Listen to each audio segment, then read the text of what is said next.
주시는 주 예수 그리스도를 전심을 다해 찬양합니다.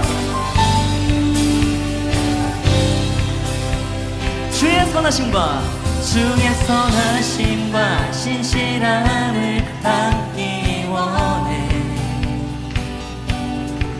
그의 빛으로 나갈 때 그 성품 닮아가네. 빛을 닮아갈 때 주가 주신 자유함으로 옳은 대로 돌아가서 별같이 비추네. 빛으로 비추시네. 빛으로 비추시네. 어둠이 드러나고 나를 숨은 어둠에서 벗어나게 하시네. 빛으로 일어서네. 어둠이 밝혀지고 빛 대신 우리 주와 그 생명이 가네. 다시 한번 고백합니다. 주의 선하심과 주의 선하심과 진실함을 담기 원해. 그의 빛으로 나갈 때 그의 빛으로 나갈 때 그 성품 닮아가네. 빛을 닮아갈 때 빛을 닮아갈 때 주가 주신 자유함으로 옳은 대로 돌아와서 별같이 비추네. 아멘. 빛으로 비추시네. 빛으로 비추시네. 어둠이 드러나고 나를 숨은 어둠에서 벗어나게 하시네. 빛으로 일어서네. 어둠이 밝혀지고 빛 대신 우리 주와 그 생명기가. 아멘. 빛으로 비추시네. 빛으로 비추시네. 모든 어둠이 물러날 줄 믿습니다.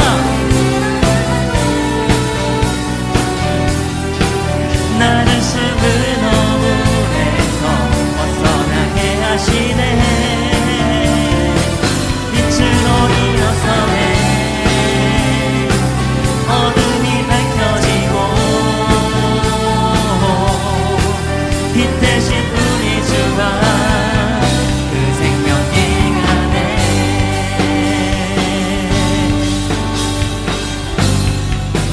내 영혼아 일어나.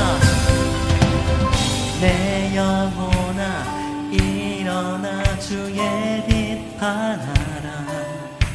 주의 영광이 우릴 위해 임하였네.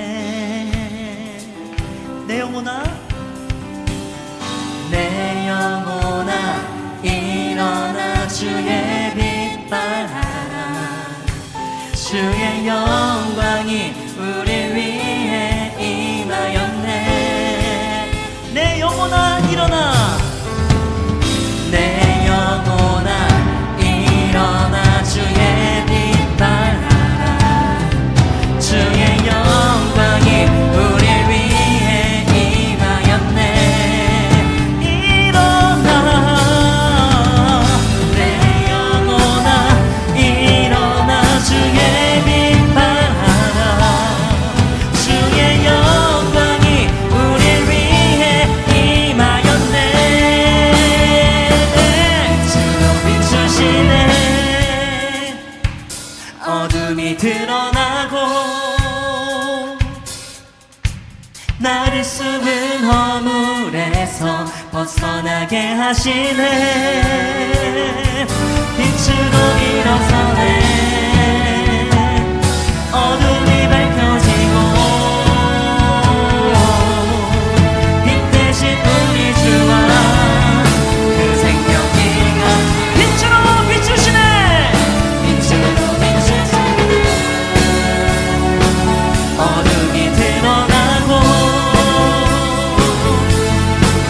나를 숨은 어둠에서 벗어나게 하시네.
예수를 따르느니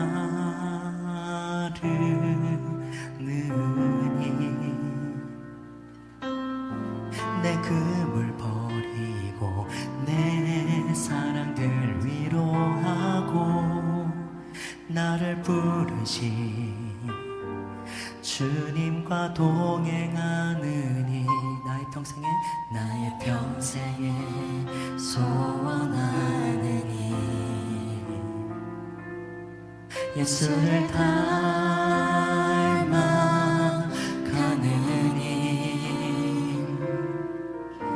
굳은 마음 제하시고 사랑을 가르치신 나의 예수님을 사랑하느니 날 부르심에 감사 날 부르심에 감사 날 놓지 않으신 감사 하늘 보좌 버리고 날 사랑하심에 감사 나의 모든 삶을 남은 모든 인생을 예수님과 함께 걷겠습니다.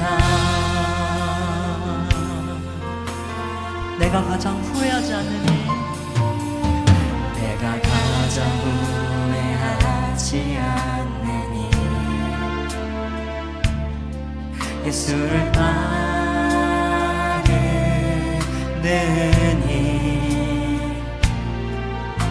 내 금을 버리고 내 사랑들 뒤로하고 나를 부르신 주님과 동행하는 나의 평생에 소원하는 일 나의 평생에 소원하는 일 예수를 닮아가는 일임을 고백합니다.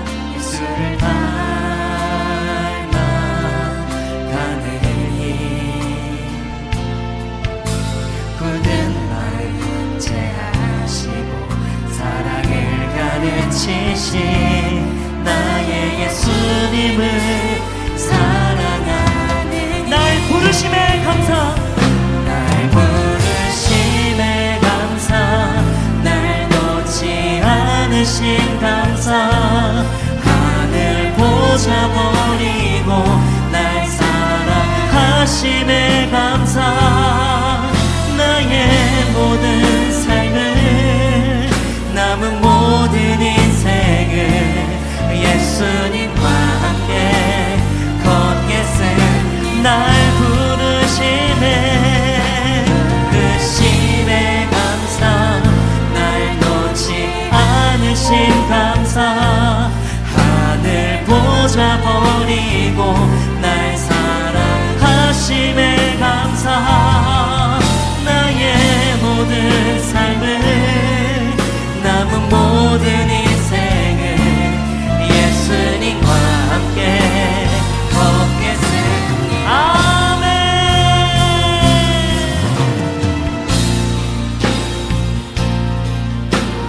오직 주 예수 그리스도를 찬양하는 우리 모두가 되길 원합니다.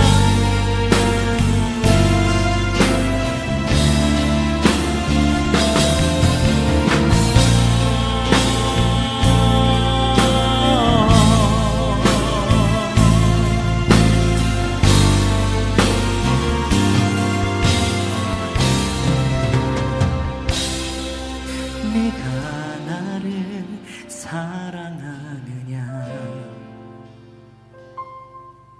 네가 나를 사랑하느냐 네가 나를 사랑하느냐 주님 내게 물어보시네 내가 주를 사랑합니다. 내가 주를 사랑합니다. 제가 주를 사랑합니다. 내가 주를 사랑합니다. 내가 주를 사랑합니다. 내가 주를 사랑합니다. 내가 주를 주를 사랑합니다.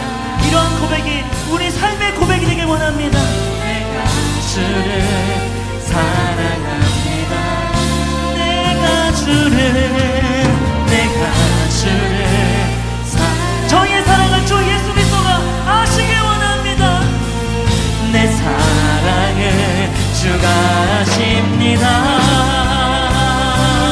날 부르심에 감사, 날 놓지 않으신 감사, 하늘 보좌 버리고 날 사랑하심에 감사, 나의 모든 삶을 남은 모든 인생을 예수님과 함께 전심을 다해서 날 부르심에 감사, 부르심에 감사, 날 놓지 하늘 보좌를 버리고 우리를 사랑하신 주 예수 그리스도를 전심을 다해 찬양하길 원합니다.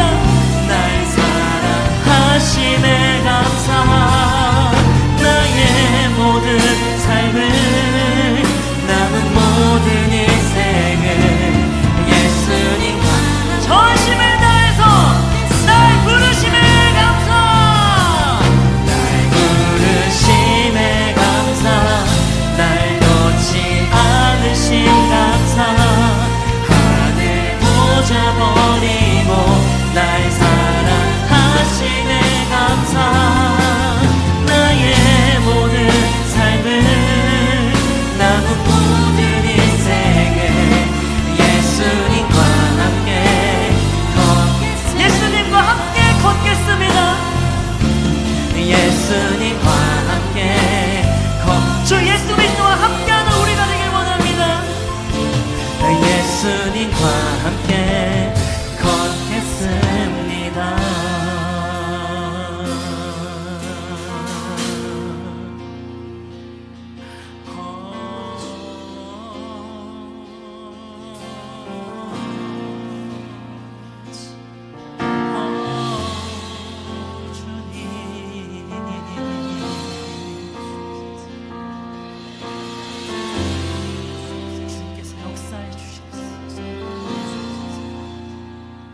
밤이나 낮이나 어제나 오늘도 영원히 주만 찬양해.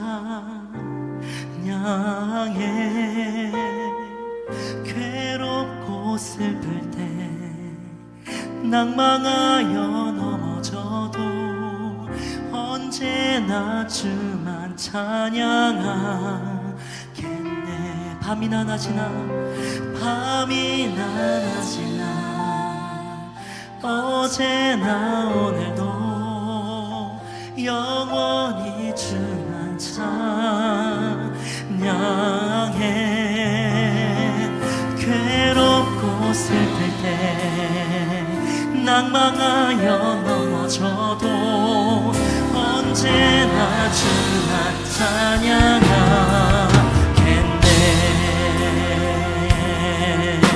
우리의 소망 되신 예수 그리스도를 찬양합니다. 나의 소망 되신 주, 주를 바라봅니다. 다시 오실 나의 왕 예수, 주를 기다리. 다시 한번 고백합니다. 나의 소망 되신 주, 나의 소망 되신 주, 오직 주님만을 바라보길 원합니다. 주를 바라봅니다. 다시 오실 우리의 왕 되신 예수 그리스도를 찬양합니다. 다시 오신 나의 왕 예수, 주를 기다립니다. 밤이나 낮이나 밤이나 낮이나 어제나 오늘도 영원히 주만 찬양해. 괴롭고 슬플 때 낭망하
하나님은 나의 구원이시라. 내가 신뢰하고 두려움이 없으시니 주 여호와는 나의 힘이시며 나의 노래시며 나의 구원이십니다. 아멘. 할렐루야. 우리 삶의 중심이 되시고 풍성한 은혜가 넘치시는 사랑의 주 하나님, 5월 마지막 주일을 주님 앞에서 온전히 예배를 드릴 수 있음에 감사와 경배를 올려드립니다. 한 주를 마무리하는 주일에 쉬고 싶기도 하고 싶은 것도 많은 하루인데도 주님을 만나기 위해 주일의 시간을 온전히 하나님께 헌신한 예의교회 청년들을 주님께서 기억하여 이들에게 축복과 은혜를 충만히 내려 주시옵소서. 귀한 예배의 시간을 통해 악한 어둠의 권세가 가득한 세상 속에서 살아갈 수 있도록 힘과 능력을 허락하여 주시옵소서. 하나님이 저희에게 주시는 말씀을 통해 뿌리 깊은 세상적 가치관을 하나님 중심의 가치관으로 한 걸음씩 나아가게 하여 주시옵소서. 주님, 우리 예의교회를 위해서 기도합니다. 예의교회가 두날개로 나눠오는 건강한 교회로 성장하게 하여 주시옵소서. 예의교회 모든 성도들이 세상의 빛과 소금으로 쓰임받는 귀한 일꾼이 되게 하여 주시옵소서. 우리 교회가 주변 지역을 뛰어넘어 대한민국 전체와 더 나아가 세계 열방 곳곳에 선한 영향을 주는 참 좋은 교회가 되게 하여 주시옵소서. 형제들아, 내가 우리 주 예수 그리스도 이름으로 너희를 권하오니 모두가 같은 말을 하고 너희 가운데 분쟁이 없이 같은 마음과 같은 뜻으로 온전히 합하라는 성경의 말씀처럼 예의교회 모든 성도들이 같은 말, 같은 마음, 같은 뜻으로 하나 되어 같은 예배를 맺게 하여 주시옵소서. 사랑의 주 하나님, 한 주간의 삶을 돌아보고 회개합니다. 세상에는 저희들이 죄를 짓도록 유혹하는 수많은 악한 세력들이 있습니다. 이간질, 우상숭배, 시기와 질투, 폭언과 화냄, 음저, 흡연 등 헤아릴 수 없는 죄를 짓도록 저희를 유혹하고 죄의 늪에 빠지게 하여 죄인지도 모르게 살아가게 하고 있습니다. 사랑의 주 하나님, 저희들이 죄의 유혹에 넘어가지 않도록 항상 말씀으로 영적인 무장을 하여 죄와 싸워 승리하게 하여 주시옵소서. 예수 그리스도의 보혈로 저희들의 죄를 깨끗이 사하여 주시고 세상에서 빛과 소금이 되는 주님의 은혜로운 일꾼이 되게 하여 주시옵소서. 주님, 귀빈 초청 축제가 한 주 앞으로 다가왔습니다. 행복 모임을 통해서 초청된 베스트, 전도를 통해서 만난 베스트, 삶의 현장에서 만난 베스트 등 우리 주변에는 수많은 베스트들이 있습니다. 그들이 다음 주 초청 축제 때 방해 없이 모두 예배의 자리에 초청될 수 있도록 베스트의 상황과 환경을 열어 주시옵소서.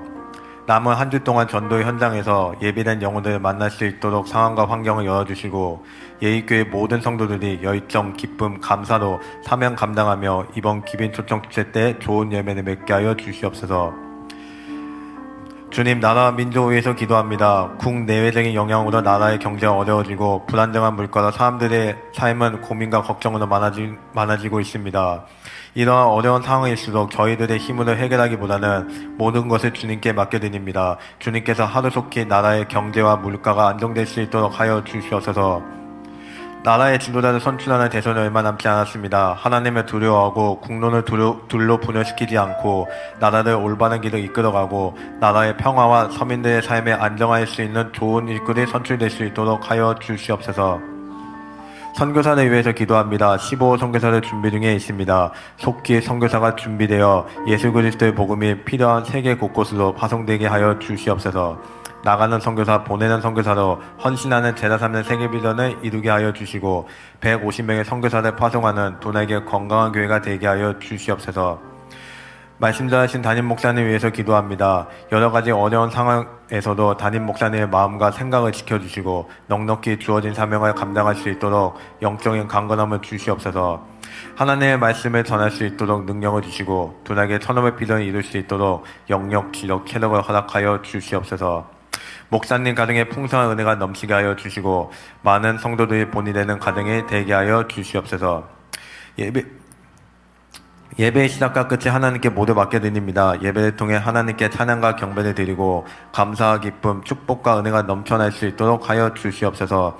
우리에게 말씀의 능력과 은혜를 주시는 하나님께 감사드리며 우리 주 예수 그리스도의 이름으로 기도드립니다. 아멘. 우리 말씀을 한 절씩 교도하겠습니다. 빌립보서 4장 9절. 너희는 내게 배우고 받고 듣고 본 바를 행하라. 그리하면 평강의 하나님이 너희와 함께 계시리라.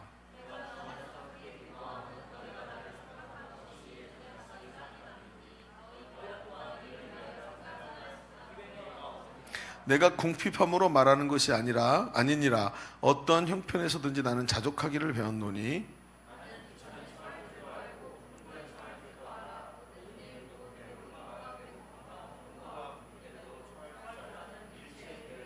함께 봅니다. 내게 능력 주시는 자 안에서 내가 모든 것을 할 수 있느니라. 아멘. 요즘에 세간에 사람들의 주목을 받고 있는 소위 성공한 사람이라는 이름을 붙이고 있는 사람이 있어요. 이 사람이 누구냐 하면 한성자동차의 영업이사로 일하고 있는 윤미애라는 사람이에요. 여자분이에요. 이분이 1975년생인데 어린 시절 어머니가 일찍 돌아가시고 가정의 어려움으로 인해서 중학교 때부터 공장에서 봉제 공장에서 일하면서 학업을 병행했다 그래요. 그래서 나중에는 대학을 졸업하고 또 경영학 석사 받고 부동산학 박사를 받고 이렇게까지 했는데 이분이 처음에 이제 직장에 입사할 때 1996년도면 제가 군대에서 제대하던 때인데 이분은 세진 컴퓨터 알아요 여러분? 세진 컴퓨터라는 회사가 있었어요. 네, 아주 유명한 회사는 아니었지만 컴퓨터를 조립하고 파는 이런 컴퓨터 회사였는데 이 회사에서 세진 컴퓨터랜드에서 사무직 보조로 있었대요. 처음 그게 직장 생활의 시작이래요. 사무직이 아니라 뭐 여기 청소 좀 해주세요, 뭐 여기 복사 좀 해주세요 이런 사무직 보조로 있었다는 거예요. 그래서 그러면서 나중에 또 직장을 이직하고 또 승진하고 이직하고 하면서 나중에 메르세데스 벤츠의 강남 전시장에 입사를 해서 거기서 국내에서 유일한 여성 벤츠 딜러 이사가 됐다 그래요. 그러니까 굉장히 많이 판 거죠. 윤미애 이사라는 사람이 2011년에 한성 자동차에 입사해서 가장 최단기간에 500대 클럽, 그러니까 벤츠 승용차를 500대를 판 사람, 500대 클럽에 가장 최단시간에 들어가고 또 가장 최단시간에 남녀를 통틀어 1000대 클럽에 제일 먼저 들어간 사람이래요. 아주 빠르게 이렇게 성장을 하게 된 거죠. 그러면서 빠르게 팀장과 임원으로 승진을 합니다. 이런 기록은 아직도 안 깨지고 있다 그래요. 그러면서 사진 나왔나요? 사진. 이 사람 본 적 있어요? 본 적 없죠? 그래요. 근데 이분이 저서를 집필을 했는데 이 저서를 집필하고 그걸 읽고 많은 이제 기업에서 우리 이제 기업 안에 다 이제 직장인들이잖아요. 이분들에게 자신의 삶에 대한 강연을 좀 해달라고 해서 여러 곳에 가서 강연을 하고 있어요. 이제 그녀가 강연하는 말 중에 이런 말이 있더라고요. 벤츠 이사라고 말하면 사람들이 다들 저를 금수저라고 생각해요. 하지만 저는 봉제 공장에서 중학교 때부터 일했어요. 저는 정말 밑바닥에서 올라왔어요. 라고 이렇게 얘기를 해요. 그러면서 이제 우리가 짐작을 하게 되죠. 이 윤미애 이사의 책이 뭐냐면 책이 많이 팔렸는데 이 책의 제목이 가진 게 지독한 뿐이라서 라는 제목이었어요. 가진 게 지독한 뿐이래요. 그러면서 제목에서도 느껴지지만 이 윤미애 이사가 이렇게 말을 해요. 책 안에서 말하는 게 나는 가진 게 지독한 뿐이었다. 그래서 더 악착같이 버텼다. 이렇게 자기 성공 비결을 말해줘요. 심지어 뭐라 그러냐면 정말 어떤 얘기를 하냐면 자기 고객들이 이제 자기를 찾아왔는데 아유 윤 이사 내가 왔는데 주차할 데가 없네 라고 전화를 하잖아요. 그럼 조금만 기다리시면 빠질 거예요 이렇게 말하지 않고 직접 뛰어나가서 사장님 잠깐만 기다리세요 그러고 자기가 주변에 주차장을 뛰어가고 주차장 자리를 확보한다는, 그리고 이리로 오세요 그러고 차를 그리로 데리고 간다는. 그러니까 자기한테 온 일에 대해서 그게 단순한 고객을 만남이든지 전화 한 통이든지 자기는 그걸 절대로 그냥 흐느적거리면서 지나가 본 적이 없다는 거예요. 모든 것을 말 그대로 지독함, 악착 같은 마음으로 그걸 기회로 활용하고 그 사람과 관계를 여는 방법으로 썼다는 거예요. 그러면서 이 말이 다시 들리기 시작하는데 나는 가진 게 지독한 뿐이어서 더 악착같이 버텼다. 이런 말이 절박함과 집념으로 자기 자신을 스스로 끌어올린 이런 말로 들리는 거예요. 그녀의 삶을 이게 압축적으로 보여주는 말이죠. 여러분 누구나 말이죠. 세상을 살면서 우리도 직장 생활도 하고 여기저기서 우리 경제 활동을 하지만 누구나 이렇게 성공적으로 살면서 힘있게 달려가는 인생을 살고 싶어 하죠. 가면 갈수록 더 잘 되고 뒤로 갈수록 더 인정받고 더 잘하고 이런 삶을 원해요. 그래서 갈수록 더 좋아지는 삶. 그런데 우리의 삶의 본질이 뭐죠? 육신의 것은 갈수록 후퇴하는 게 우리의 본질인데 나이가 들고 경험이 쌓여서 내가 더 잘할 수 있게 된 것 같지만 사실은 그때 되면 몸에 힘이 없고 무릎이 아프기 시작하고 자고 일어나면 등이 결려요. 그게 저예요. 인생이 그렇단 말이에요. 이제 좀 알 것 같은데 이게 인생의 시간이 많이 가고 몸이 벌써 옛날에 어른들이 말씀하시던 자리로 가 있더라는 거죠. 이 참 안타까운 거예요. 그러니까 누구나 이렇게 성공적인 삶을 살기 원하지만 이게 어렵더라는 거예요. 특별히 이 윤희사라는 사람의 말에 사람들이 정말 공감하고 이 윤희사의 말을 듣고 싶어 한다 그러죠. 그래서 이 사람처럼 살고 싶어 해요. 그래서 많은 기업에서 불러서 강의도 하는데, 그런데 이 윤미애 이사의 말대로 이런 삶을 위해서는 어떻게 해야 된다는 거예요? 지독함과 악착같이 버티는 방법으로 이 길을 가야 된다라는 게 이분의 지론이에요. 여러분 한번 생각해 봅시다. 여러분은 어떠세요? 여러분의 삶을 그렇게 악착같이 살 수 있겠습니까? 그렇게 살고 있다고요? 여러분 이런 삶을 얼마나 지속할 수 있을까요? 과연 우리의 본질 자체가 뒤로 갈수록 우리의 삶이 육신이 후패해지고 갈수록 우리에게 능력이 사라지고 기회가 사라지는 게 사람의 본질인데 갈수록 악착같이 한다고 될까요? 얼마나 버틸 수 있을까요? 여러분 만약에 철봉에 매달려 있어야 된다면 그걸 몇 분이나 가득 지속할 수 있다고 생각하십니까? 여러분 참 어려운 일이에요. 그렇죠? 여러분 성경은 우리에게 굉장히 다른 말을 하고 있어요. 제가 이 사람의 이야기를 들으면서 정말 성경의 이야기들이 많이 떠오르는 게 있었어요. 인생이 악착같이 일해서 성공하는 것이 일적인 이치라고 세상이 말하지만 하나님 보시기에는 힘있게 달려가는 인생의 비결이 다 따로 있다는 것을 성경은 굉장히 강력하게 말해주고 있다는 거죠. 자, 오늘 우리는 이 윤미애 이사의 말을 좀 거꾸로 말하고 있는 성경의 이야기를 좀 보려고 그래요. 아니 어쩌면 더 업그레이드된 버전으로 우리에게 말해주고 있는 것 같아요. 그래서 오늘 이런 이야기들을 좀 해보면서 말씀을 좀 깊이 한번 들어가 봤으면 좋겠어요. 자, 우리 주보 3면을 펼쳐보시면 오늘 말씀의 제목은 힘있게 달려가는 인생 이렇게 정해놓고 우리 두 가지 얘기를 좀 해봅시다. 자, 첫 번째는 이렇게 한번 써볼까요? 힘있게 달려가는 인생은 동기가 분명해야 돼요. 동기가 뚜렷한 이 인생이 힘있게 달려가는 인생이더라, 이런 얘기가 되겠죠. 자, 오늘 우리가 본 말씀은 바울이 빌립보 교회에 쓴 편지고, 이 편지로 우리가 잘 알고 있는 목회서신이라는 말, 그러니까 목회하듯이 쓴 이 목회서신이자 감옥의 수감 중에 쓴 편지라서 옥중서신이라고도 말을 해요. 이 편지에서 바울은 자기가 감옥에 갇힌 것으로 인해서 지금 빌립보 교회가 어디예요? 그죠? 마게도냐 첫성, 거기서 만난 사람이 누구죠? 벌써 처음 만난 사람? 자주장사 로디아, 자주색 옷감 장사 로디아. 그 집에서 시작된 교회가 빌립보 교회죠. 이방 땅에서 만들어서 유대인들이 없는 데예요. 그러니까 이 교회는 상당히 우리가 보기에도, 바울이 보기에도 유약할 수밖에 없죠. 그렇죠? 하나님을 잘 모르는 사람들, 율법을 모르는 사람들이 이방 땅에다가 만든 교회니까. 그러니까 어때요? 밖에 내놓은 딸자식 같이, 아빠가 느끼는 밖에 내놓은 딸자식 같은 이런 모습이 아니겠어요? 그러니까 바울이 지금 감옥에 갇히니까 이 빌립보 교회가 낙심을 할까봐, 아, 우리 바울 사도가 갇혔구나, 우리 하나님의 일은 이제 끝나는 건가, 막 이러면서 스스로에게 굉장히 어려운 마음을 가질까봐, 회의감에 빠질까봐 염려하는 마음으로 빌립보 교회에 편지를 썼어요.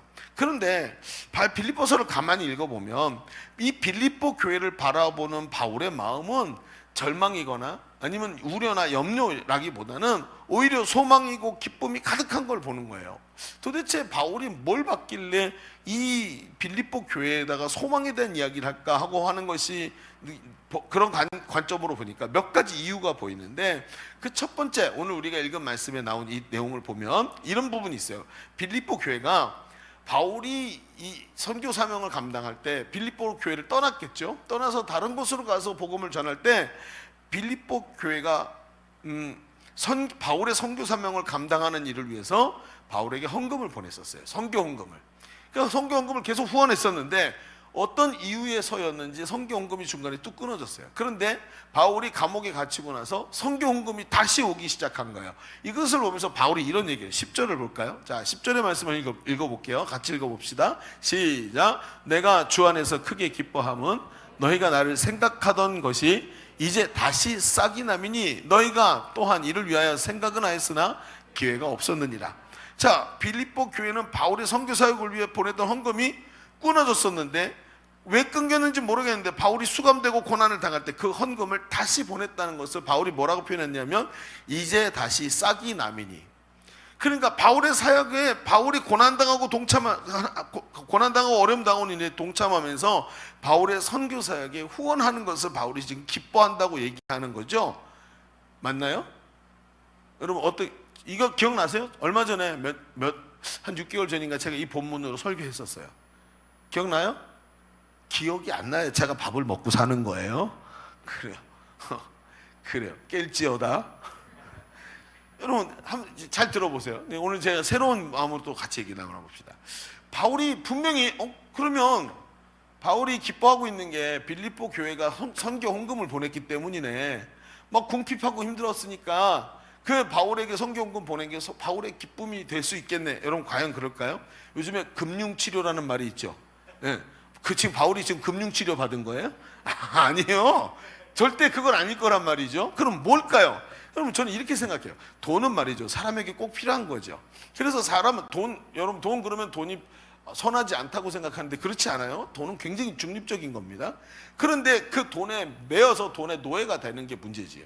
그래 돈을 보냈다는 것은 자기에게 있어서 제일 중요한 걸 보냈다는 거 아니에요? 사람이 이런 사회 속에 살면서 하루 종일 일하는 이유가 뭐예요? 돈 때문이잖아요. 그 돈을 얻어서 가족을 부양해야 되고 돈을 얻어서 하나님의 일을 위해서 헌신해야 되고, 그러니까 중요한 가치란 말이에요. 근데 이걸 보냈다는 거죠. 무슨 얘기냐면 바울이 하고 있는 일에 가치를 느끼고 있다는 거예요. 누가복음 12장에 예수님이 이런 말씀을 하세요. 누가복음 12장 34절에 너희 보물이 있는 곳에는 뭐도 있다고요? 너희 마음도 있다고요. 우리가 뭔가를, 우리의 소중한 것, 돈 같은 걸 거기다가 드리는 건 마음이 없으면 못 간다는 얘기예요. 다시 말해서 이들은 바울이 감당하고 있는 선교사에게 가치를 알고 거기다가 헌신하고 헌금을 보내고 있었다는 거예요. 바울은 아주 중요한 얘기를 하죠. 빌립보 교회 성도들이 복음의 비전을 깨닫고 그 일에 마음을 두고 바울과 함께 동참하고 있는 걸 기뻐하는 거예요. 지금 돈을 보낸 돈 때문에 기뻐하는 게 아니라 바울이, 이 빌립보 교회 성도들이 바울이 하는 일에다가 자신들의 소중한 것을 보냈다는 것, 이것 때문에 기뻐하고 있죠. 그래서 뭐라 그래요? 11절 12절에 보면 바울이 얘들이 이제 오해를 할까봐 연결해서 부연 설명을 하죠. 뭐라고요? 내가 궁핍함으로 이런 말을 하는 게 아니다. 내가 어떤 형편에서든지 나는 자족하기를 배웠노니 나는 비천에 처할 줄도 알고 풍부에 처할 줄도 하고 모든 일, 곧 배부름과 배고픔과 풍부와 궁핍에 처할 줄 아는 일체의 비결을 배웠다. 이게 무슨 얘기입니까? 바울은 경제적으로 어렵기 때문에 그게 해결이 돼서 이런 말을 하는 게 아니다라고 이야기를 하면서 빌립보 교회가 이런 바울이 가고 있는 이 길에 함께 헌신하는 것, 이 가치를 깨닫고 그 가치를 따라서 함께 가고 있는 것 때문에 기뻐하고 있다고 얘기를 하는 거예요. 여러분 이건 아주 중요한 이야기입니다. 사람은 누구나 자신이 가치 있다고 생각하는 일을 위해서 거기다가 투자하고 그걸 위해 살아가지요. 이 일이 가장 가치 있어 라고 하는 것에다가 내 인생을 바치고 살아가는 거예요. 그런데 복음을 깨닫고 그 복음의 비전이 그 사람을 사로잡아서 그 사람이 그 복음의 비전 때문에 살아가는 거 아닙니까? 여러분 예수님이 뭐라 그러셨는지 기억나시나요? 예수님이 이런 비유를 들어요. 한 농부가 살았다는 거예요. 근데 농부가 자기 밭에서 열심히 괭이질을 하고 있었어요. 근데 못해 괭이질을 하다가 밑에서 땅을 파고 있는데 뭐가 턱 하고 걸리는 거예요. 이게 뭐지? 돌인가? 근데 소리가 아닌데 하고 또 열어봤더니 그 안에 상자가 있는데 땅속에 깊은 곳에 상자가 묻혀져 있었던 거예요. 그래서 이게 뭘까 하고 뚜껑을 딱 열어보니까 그 안에 금은 보화가 가득한 거예요. 가만히 보니까 여기까지 이 깊은 데까지 땅을 파질 않았구나. 땅 한쪽 구석에, 밭 한쪽 구석인데, 근데 가만히 보니까 이게 묻혀 있는 걸 가만히 보니까 난리통에 사람들이 피난을 가다가 그걸 다 못 들고 가니까 땅바닥에 묻어두고 갔는데 어떤 일이었는지 못 돌아오고 이게 여기 묻혀서 주인을 잊어버린 거예요. 자, 이제 금은 보화를 발견했어요. 이야, 드디어 나는 부자다. 아니죠. 자, 조금 전까지는 어때요? 조금 전까지는 나는 이 밭에다가 어떤 목적을 가지고 있었냐면 나는 이 밭을 소작농이에요. 땅을 빌려가지고 1년 농사를 해가지고 거기서 소작을 해가지고 거기서 나온 이 소산의 일부를 땅 주인에게 주고 나머지 일부를 내가 가진 데다 만족했어요. 나는 이 밭의 주인이 아니어도 괜찮아요. 내가 농사한 것에서 원하는 걸 얻었어요. 그래서 몇십 년을 이 땅을 내가 농사를 했지만 이 땅의 소유권은 나한테 없어요. 없어도 괜찮아. 나는 그걸 원하는 게 아니니까. 가볍죠. 그런데 갑자기 금은보화를 발견한 순간 이 땅에 대한 개념이 바뀌기 시작해요. 뭐 하죠? 이 땅을 내가 사야 돼요. 왜냐하면 유대인은 소유권 문제가 정확해요. 그 땅에서 나온 건 그 주인 거예요. 그 땅에서 나왔기 때문에 그 땅의 주인 거예요, 이거는. 그러니까 어떻게 하죠? 자, 이 사람이 갑자기 그 금은보화를 발견하더니 그대로 집어넣고 사람들이 없나 보고 뚜껑을 덮고 땅속에다 집어넣어서 다시 덮어요. 아무도 이곳을 파보지 않은 것처럼 싹 덮고는 그리고 내려가죠. 자, 그 다음에 어떤 일이 있었죠? 응? 전국은 마치 밭에 감추인 보화. 그 다음에 땅속에 묻힌 아무도 모르는 보물. 자, 이 보물 발견한 사람 어떻게 돼요? 집으로 돌아가서 집 팔고 땅 팔고 냉장고 팔아. 아주 리얼하게 잘 표현했어요. 조금 더 요즘에 지어졌으면 핸드폰도 팔고 뭐 그러죠? 그래서 플스도 팔고 막 이래가지고 팔아서. 자, 저는 이 대목이 진짜 이 가사가 제일 마음에 들어요. 그 다음에 뭐라고 하는지 아세요? 냉장고 팔아. 기어이 그 밭을 사고 말 것이다. 기어코 기필코 그 밭을 살 거야. 돈 끌어다가 영끌 해가지고 돈도 끌어다가 뭐도 끌어다가 있는 거 다 팔아서 이 밭의 주인이 내가 돼야 되는 거예요. 왜? 이 밭의 가치가 바뀌었어요. 어제 이 밭은 나에게 내 것이 아니어도 돼요. 근데 이 밭의 가치가 보물을 발견한 순간 굉장히 소중해지고 내가 이 밭을 어떤 대가를 치러서라도 내가 사야 된다는 거죠. 이게 바로 뭐예요? 우리 인생이라는 밭에서 비전이라는 가치를 발견한 사람의 모습인 거예요. 어떤 어려움을 이겨내서 어떤 어려움도 이겨내고 이 밭을 내 것으로 기필코 만들어야 되는 거예요. 그래서 가진 것을 다 파는 그런 일을 할 만큼 동기가 뚜렷한 거예요. 동기가 뚜렷해지는 거예요. 그렇습니다. 여러분, 사람이 역경을 헤치고 지속적으로 달려갈 수 있는 것은 바로 비전을 가지고 있기 때문이에요. 악착같이 살아가는 것은 사람을 지치게 만들지만 내가 어떤 일을 할 때 그 일의 가치를 발견하고 그 가치를 위해 달려갈 때 그 사람은 지치는 것이 아니라 어떤 방해와 역경도 뛰어넘을 수 있는 힘이 나오기 시작하는 거예요. 여러분 보십시오. 악착같이 하면 여러분 됩니까? 얼마나 악착같이 할까요? 손가락을 꽉 세고 내가 거머쥐지 하고 하는 이 손가락이 얼마나 이렇게 거머쥘 수 있는 위치로 갈까요? 여러분 철봉에 얼마나 매달릴 수 있다고 생각하십니까? 힘이 부족하고 육신의 힘이 부족하고 마음의 힘이 부족하고 우리의 삶에 대한 애착이 가득하다 보니까 욕심 때문에 더 쉽게 지치고 넘어지지 않습니까? 그러니까 사람들이 작심을 하고 마음을 악착같이 먹어도 안 되는 이유가 이거예요. 사람의 힘으로 하려고 하니까. 그러나 성경은 분명히 말해요. 비전을 가지고 있을 때 그 가치 때문에 어떤 방해와 역경도 뛰어넘을 수 있는 거라고요. 바울이 빌립보 교회 성도들의 선교 헌금을 기뻐한 것은 그들에게서 이 비전이 발견되고 하나님 나라 가치를 향해 그들이 헌신하고 있는 것을 보았기 때문이라는 거예요. 바울은 이것을 보면서 기뻐해요. 왜요? 자신도 그걸 발견했거든요. 자신도 그렇게 살아가기 때문에 그런 거예요. 사도행전 20장 23절에 보세요. 이런 말씀이 있어요. 바울이요 이런 얘기를 해요. 오직 성령이 각성해서 내게 증언하여 결박과 환난이 나를 기다린다 하시나. 여러분 바울이 선교 여행을 하다가 하나님께서 야 돌아가자 라고 얘기를 하시는 거예요. 예루살렘으로 가자. 그래서 왜요 하나님? 했더니 하나님 말씀하시는 거예요. 자 이제 예루살렘으로 돌아가면 네가 붙잡히게 될 거야. 수많은 고난과 어려움을 겪게 되고 너는 죄인의 신분으로 결박을 당할 거야 라고 얘기를 하시는 거예요. 그런데 뭐라 그래요? 네가 가이사, 로마의 황제인 가이사에게도 복음 전해야 된다. 로마로 가야 된다라는 거예요. 그래서 너는 압송을 당하게 될 것이고 환난을 받게 될 것이다. 여러분 이 얘기를 들었어요. 그런데 그 얘기를 듣고 돌아가는데 오늘 뭐라 그래요? 성령이 각성해서 내게 증언하여. 근데 여러분 돌아가면서 어때요? 이 성도 걸리고 저 성도 걸리고 가죠. 그래서 예루살렘까지 돌아가는데 가는 곳곳마다 바울이 전도하고 세웠던 교회와 제자들이 있어요. 근데 그 제자들이 기도를 하다가 성령의 감동을 받아갖고 바울이 지나가는데 와가지고 선생님 이 길로 가면 이제 잡히는 거 아시죠? 성령이 어제 우리가 기도할 때 이걸 우리에게 가르쳐 주셨습니다. 가는 곳곳마다 사람들이 나와가지고 바울로 말리는 거예요. 선생님 분명히 성령께서 당신 여기 들어가면 잡힌다고 얘기합니다. 얘기를 하는데 24절 이렇게 말해요. 그럼에도 불구하고 내가 달려갈 길과 주에서께 받은 사명, 하나님의 은혜의 복음을 증언하는 일을 마치려 하면 나의 생명조차 조금도 귀한 것으로 여기지 아니하노라.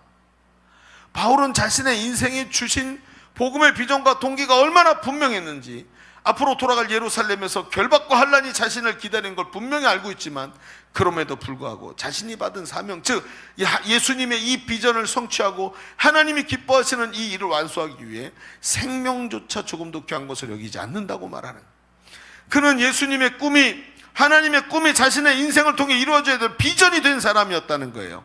그러니 바울이 빌립보 교회가 헌신하고 있는 모습을 볼 때 기뻐하지 않을 수가 없는 거죠. 바울 자신도 이렇게 변화되고 있는 빌립보 교회 성도들을 보고 비록 옥중에 있지만 더 힘있게 달려갈 수 있는 이유가 뭐냐? 바로 이 비전 때문이라는 거예요. 동기. 여러분 한번 생각해 봅시다. 여러분은 어떠십니까? 여러분은 무엇이 나를 힘있게 한다고 여러분 생각하세요? 여러분 언제 힘이 나십니까? 무엇을 위해 어떤 어려움이 오더라도 내가 완수해야 될 인생의 가장 중요한 일은 여러분에게 있어서 무엇입니까? 그렇지 않습니까? 한번 물어봅시다. 여러분의 인생의 목적이 무엇입니까? 목표 말고요. 내가 30대까지 뭐 1억을 번다, 이런 목표 말고, 목적. 여러분의 인생의 목적이 무엇입니까? 사람의 인생의 특징이 하나 있습니다. 사람의 특징이 뭐냐면, 인생은 성경이 말하듯이 인생은 뒤로 갈수록 후패하는 성격이 있어요. 성질이 있어요. 뭐지요? 갈수록 뭔가 알아듣고 이제 인생이 이런 거구나, 삶이 이런 거구나, 더 잘할 수 있겠다라고 생각하는 날 딱 보면 무릎이 아프고 허리가 꼬부라지고 나이가 은퇴할 나이가 다 되어 있다는 거예요. 노인인 나 자신을 발견한, 이게 인생이라는 거예요. 인생은 누구나 늙고 병들어서 소망이 점점 없어지고 자기 스스로가 점점 무의미한 존재로 변화가는 걸 보게 돼요. 그래서 노인이 될수록 짜증이 많고 욕심이 많고 사람들에게 원망의 말을 많이 하는 이유가 이렇기 때문이에요. 여러분도 그렇게 돼요. 물론 제가 더 먼저 되겠지만. 그렇지 않아요, 여러분? 여러분이 다시 물어봅시다. 여러분의 인생의 목적은 무엇입니까? 인생의 의미를 찾으려 하는 사람은 결코 이때, 즉 노인이 되었을 때 인생의 의미를 찾으려고 하는 사람은 결코 인생의 의미를 거기서 발견할 수가 없습니다. 왜냐하면 인생의 의미라는 것은 갑자기 생기는 것이 아니라 평생 나의 인생의 동기가 되었던 것이 내 인생의 의미로 마지막에 다가오기 때문에 그래요. 하나님 나라를 위해 평생 산 사람이 내 인생의 의미가 하나님 나라에서 발견되는 거예요. 여러분, 그것은 갑자기 생기는 게 아니라 내 인생의 비전이었던 것이 내 인생의 동기로, 그리고 내 인생의 의미로 남게 되는 거예요. 여러분, 우리는 예수 그리스도로 말미암아 하나님이 주신 복음을 체험한 사람들인 줄로 믿습니다. 복음은 모든 믿는 자에게 구원을 주시는 하나님의 능력입니다. 이 복음은, 복음의 비전이 바로 예수님의 꿈이고 예수님이 땅끝까지 이르러 복음의 증인되라 말씀하신 그것이 바로 예수님의 비전이라, 그 비전을 우리에게 주시고 우리 보고 가서 증인이 되라고 말씀하셨다는, 이 말씀은 반드시 성취될 것이라고 저는 확신합니다. 여러분, 저는 이런 생각을 해요. 저를 지켜내고 저를 다시 리프레시 시키는 생각들이 몇 가지 있는데, 제가 참 저 스스로 자꾸 생각이 새로워지지 않을 때 이런 생각을 자꾸 반복했어요. 어떤 생각을 하냐면 반드시 그 시간이 오겠지라는 거예요. 여러분, 제가 성지탐방을 갔을 때, 저도 성지탐방을 몇 번 갔지만 지난번에 우리 교회 성도들과 셀리더들하고 함께 갔던 성지탐방이 세상에서 제일 좋았어요. 여태껏 했던 여행 중에 이렇게 좋은 여행이 없었다 싶을 만큼 너무 좋았어요. 왜냐하면 동역자들, 같은 말 같은 마음 같은 뜻으로. 제가 정말 기억에 남는 게 어디냐면 빌립보 감옥이에요. 빌립보라는 성에 갔어요. 남은 거는 밑에 터밖에 안 남았지만 이 빌립보라는 도시에 감옥이라고 생긴 게 하나가 딱 있었는데 가보니까 지하 감옥 턴 거예요. 이게 감옥 유일한 거. 그러면 바울이 신라와 함께 갇혔던 감옥이 여긴 거예요. 그 가서 보는데 두 사람이 같이 이렇게 어깨를 나란히 하고 볼 수 있는 장소가 안 돼갖고 한 사람씩 들어가서 보고 나오고 하는데, 보고 나오는데 가슴이 두근두근 거리는 거예요. 여기가 바울과 신라가 매맞고 기도하다가 옥토가 흔들리고 옥문이 열리는 그 사건의 현장이구나. 정말 하나님이 이 자리에서 역사하셨구나 하는데 막 가슴이 뜨거워지는 거예요. 돌아고 나오는데 우리 성도들 한 사람씩 들어가서 보고 나오는데 눈이 뻘개지고 얼굴이 상기돼가지고, 제자대학에서 배웠던 그 자리, 정말 매맞고 하나님 앞에서 원망스러운 자리인데 거기서 막 간수장을 예수 믿게 만들었던 바로 그 자리, 막 그게 가슴에 와가지고 얼마나 가슴이 뜨거운지요. 근데 그게 한 2, 3일 며칠 됐을 때, 그렇게 중간쯤에 그걸 봤어요. 그런데 그때 그 좋을 때 제가 이런 생각을 해요. 조금 있으면 반드시 집에 갈 날이 온다. 그러니까 좋은데 가끔은 그렇게 생각해요. 조금 있으면 이것도 다 마치고 집에 가겠지. 아마 비행기 안에서 그 이코노미 클래스 아주 좁은 데서 그냥 앉아가지고 몸이 피곤해 쩔어갖고 많이 뻗어 있을 거야. 이렇게 생각을 해요, 가끔. 근데 진짜로 여러분 그 시간이 와요, 안 와요? 오지요. 실제로 제가 돌아오는 날 이코노미 클래스 딱 타자마자 뻗었어요. 뻗어갖고 막 이러고 있다가 화장실 아니라 일어나서 나오면서 몸이 찌뿌둥해서 쫙 기지개를 피다가 아, 드디어 이 시간이 왔구나. 그렇게 생각을 해요. 그러다가 반드시 저는 그때 연결하는 생각이 있습니다. 그렇지. 그날 주님이 모든 권세를 가지시고 세상을 심판하는 날도 꼭 올 것이다. 오늘이 온 것처럼. 그날은 예수님 앞에 서는 날, 나는 후회하지 않는 삶을 살아야 된다 라고 스스로에게 자꾸 말을 해요. 여러분, 제가 장담 하나 할까요? 여러분은 앞으로 한 3, 40분 후에 저 문을 통해서 바깥으로 나가게 됩니다. 불이 나가지고 이 문으로 나가지 않는 한 여러분 저 문통에 나가면 그 문턱을 딱 넘어가면서 아, 목사님이 말한 시간이 왔구나. 우리 목사님 예언가시다. 이렇게 생각하면서 그때 생각하십시오. 이 시간이 어김없이 온 것처럼, 반드시 오는 것처럼 예수님도 반드시 재림하시고 심판도 반드시 있다. 여러분, 이게 얼마나 중요한 생각인 줄 아세요? 오늘이 영원하지 않아요. 반드시 그날이 옵니다. 우리의 인생은 조금 지나면 머리에 이마에 주름이 가고, 그리고 여러분의 무릎이 아파오는 날이 반드시 옵니다. 저처럼 제가 요 몇 달 사이 무릎이 아파오기 시작했어요. 하여튼 그런 날이 반드시 옵니다, 여러분. 그렇죠. 오늘 비전으로 힘있게 살아가면서 하나님께 오늘 쓰임 받는 인생이 돼야 돼요. 동기가 분명한 삶을 사는 비전의 사람이 돼야 됩니다. 이런 사람은 오늘 하루가 너무 아까워요. 오늘 하루도 한 시간도 허투루 보낼 수가 없어요. 오늘 기도가 안 된다고 포기할 수가 없어요. 그래도 붙잡고 앉아 기도해야 돼요. 오늘 인생이 안 풀린다고 두려워하거나 인생이 잘 풀린다고 방종할 수가 없어요.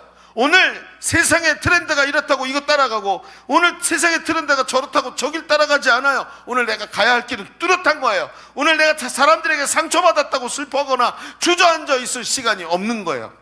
그래서 오늘도 반드시 주님이 오실 걸 알고 오늘도 내 삶의 동기를 꽉 붙잡고 비전을 붙잡고 주님이 주신 길을 걸어가야 되는 거예요. 어제 제가 저희 친지 중에 어르신 한 분이 먼저 소천하시는 일이 있었어요. 갑자기 뭐 건강하시던 분인데 갑자기 폐혈증이 와가지고 주무시다가 폐혈증으로 돌아가셨어요. 그래서 갑자기 연락을 받고 가게 됐죠. 우리 교회 원로 목사님도 근처에 오셨다가 이제 저쪽 양평에 오셨다가 그 얘기를 듣고 바로 와서 저랑 같이 갔어요. 토요일이었잖아요. 가서 오전에 와서 양평에서 일 보시고 여기 왔다 가서 바로 문상을 하고 그리고 돌아왔어요. 와서 이제 이런저런 얘기도 하고 하면서 옛날 생각이 나더라고요. 우리 원로 목사님이 10년 전에 이제 은퇴하시면서 과수원을 세우셨어요. 남의 과수원을 산 게 아니고 없던 과수원을 만드셨어요. 그러니까 일이 많았죠. 사람들이 주변에서 그랬어요. 아유, 목사님 평생 목회하고 힘드셨는데 이제 쉬셔야죠. 그랬더니 아니, 난 귀농할 거다. 아유, 힘들게 왜 귀농하세요? 라고 그랬더니 목사님 뭐라는 줄 아세요? 이렇게 말씀하셨어요. 나는 평생 목사로 살았다.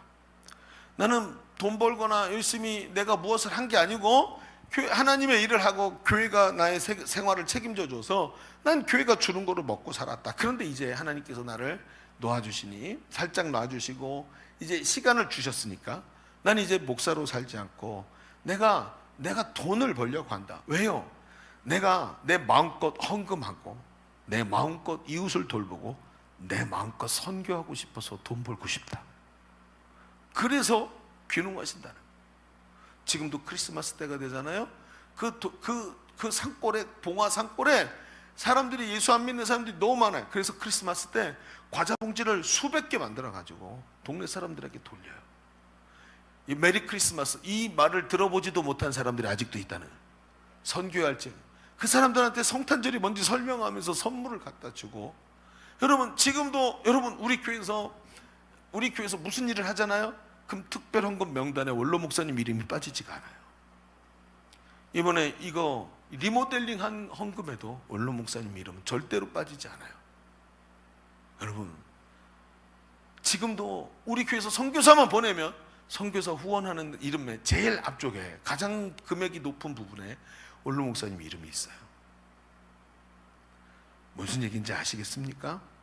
10년 전에 귀농을 하셨을 때 잘 모르니까 막 심었어요. 그리고 한 10년 지나니까 나무가 다 오래돼가지고 나무를 다 뽑고 새로 심는 거예요. 새로 심는데 자기 계획을 말씀하시는 거예요. 야, 나 친지들 모였는데 이제 신농법이 왔어. 유럽에서 온 건데 이걸로 심으려고 어떻게 하는 건데요. 나무를 똑바로 안 세고요. 옆으로 눕혀놔요. 어린 나무니까 딱 심어놓고 꺾으면 옆으로 휘어 이렇게 점점 휘어갖고 눕게 만들어서 이 옆에 있는 가지가 위로 자라게 만드는 거예요. 밑에는 가지를 다 잘라버리고. 그럼 어떻게 되냐면 일렬로 줄을 쫙 세울 수가 있어. 그러면 농사하는 사람이 이 안으로 들어가거나 높이 올라갈 필요가 없이 손만 딱 내밀면 밭고랑사에서 손만 내밀면 그대로 일이 되는 거예요. 너무 쉽게 가는 거예요. 그래가지고 이렇게 농법을 새로 나왔는데 이걸 배웠는데 이걸로 나 과손을 새로 만들 거예요. 옆에 계신 분이 이랬어요. 아이고 목사님 지금 그게 이제 와서 또 심는다고? 이제 팔순이세요. 이거 심으면 노동력이 언제까지 유지될지도 모르는데 이거 심으면 이제 누가 이거 먹겠어요? 누구 먹이려고 심으세요? 그랬더니 원로 목사님 뭐라 그러셨냐면 이렇게 말씀하셨어요. 내가 못 먹으면 누군가 먹겠지. 내가 이 나무의 열매를 못 먹게 되면 누군가는 먹겠지. 그런데 내가 할 수 있는데 하지 않고 있는 것은 하나님 앞에 범죄야 라고 얘기를 하셔요. 범죄래, 범죄. 하나님이 나에게 인생을 주시고 내 삶의 목적을 설정하셨는데 그걸 하지 않고 있는 건 하나님 앞에 나중에 가서 계산해야 될, 마이너스 눌러서 계산해야 될 범죄라고 말씀하시는 거예요. 어제도 그 밤에, 토요일 날 밤에 그 저녁 때 물상 마치고 왔잖아요. 목사님 오늘 여기서 쉬시고 내일 공동체 예배 설교 좀 해주세요. 그랬더니 나 지금 내려가야 돼. 아니 왜요? 이 밤에 어딜 가세요? 편도 3시간 반 운전하셔야 돼요. 어떻게 어딜 가시냐 그랬더니 내가 지금 밑에 저기 봉화에 포크레인을 빌려다 놨어. 근데 그 포크레인 가지고 해야 될 일이 있어. 그러니까 내가 오늘 밤에 내려가야 내일 예배 드리고 그리고 포크레인 갖고 일할 수 있어 라고 얘기하시면서 일하려고 내려가신다는 거예요. 제가 많이 너무나 가까운 분이고 너무나 잘 아는 분이지만 뵐 때마다 많이 도전을 받아요. 오늘도 내가 마음껏 헌신하고 마음껏 선교하려고 그 일을 하고 계시다는 거예요. 이게 바로 뭐예요? 노인이 아니라 청년의 의식인 거예요. 껍데기는 청년인데 의식이 노인인 인간들 엄청 많지 않아요? 어떻게 하면 일 적게 할까? 알바 가서도 내가 일 적게 하고 꿀알바 그래갖고 일 적게 하고 돈 많이 받는 거나 자꾸 앉아있고 그러지 않아요? 미안해요. 당신 얘기군요. 여러분 잘 생각해 보세요. 오늘도 복음의 비전에 사로잡혀 복음을 전하고 제자를 세워 땅끝까지 복음을 전하는 예수님의 비전에 사로잡혀 오늘을 살아갈 수 있는 예수님 제자가 되기를 바랍니다.